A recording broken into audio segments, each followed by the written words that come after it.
China's had to rethink its development model. It is becoming, the aspiration is to become a kind of more service sector orientated economy. A strong sustainable growth is better than an unsustainable high growth rate for a few years.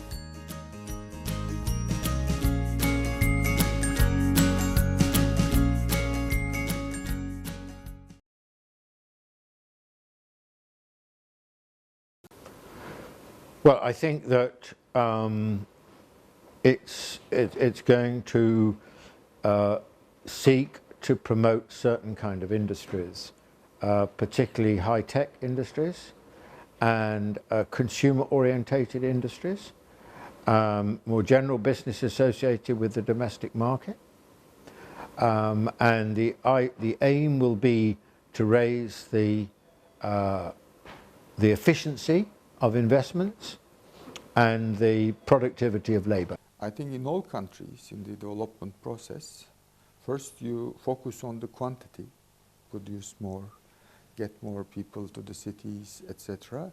And then you need to focus more on the quality issues. The quality of those workers, their skill set, the quality of your institutions. So it is good to focus on the quality issues now. That's how I understand the Chinese structural reform attempts from now on.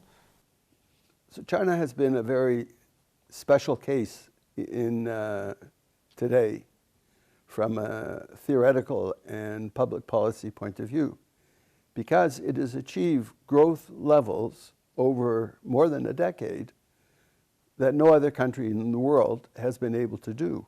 But now we're coming to the end of this phase of intense annual growth based on exports. So China, and as the economy slows down, China's had to rethink its development model and seeing how it's going to shift from exports to consumer and services domestically.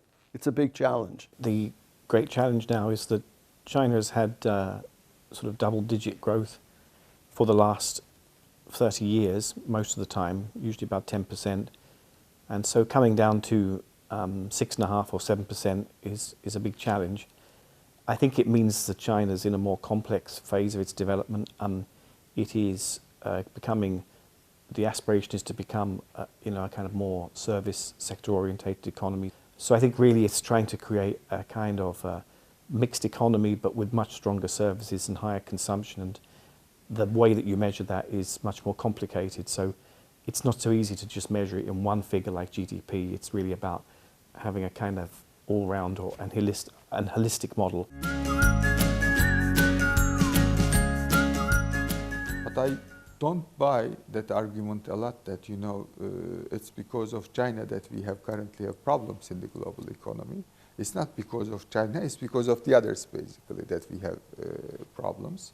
Because if you look at the growth process in China, it is obvious that if the size of your economy is only around $1 trillion or less than $1 trillion, you grow 10% or more. But when your economy size is is more than 10 trillion, about around 12 trillion something US dollars, then of course that growth rate decreases a little bit, and it's not that bad, It is something good. It's good to consolidate.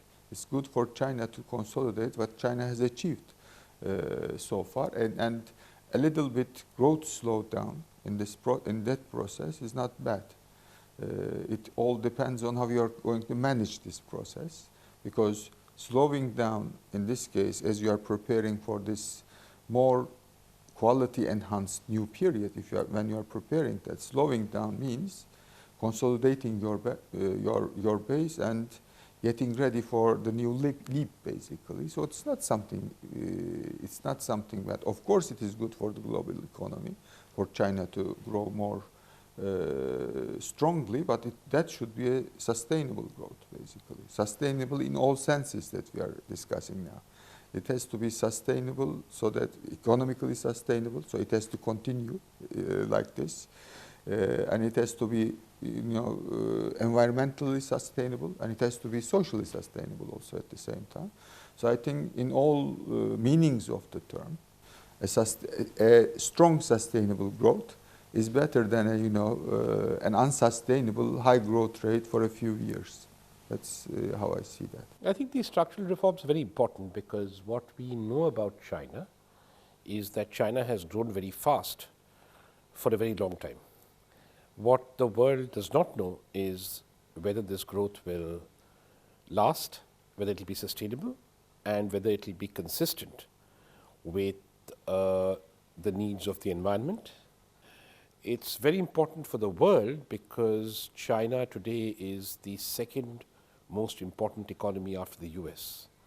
So if China is able to provide the world with a development model where high growth can be accompanied by sustainability and equity, then countries next in line, like my own country, like India, can learn a lot of good lessons from that and not go through the same cycle of growth, then inequality, then social tension, and then you address it. So we can learn a lot from this particular change in Chinese policy.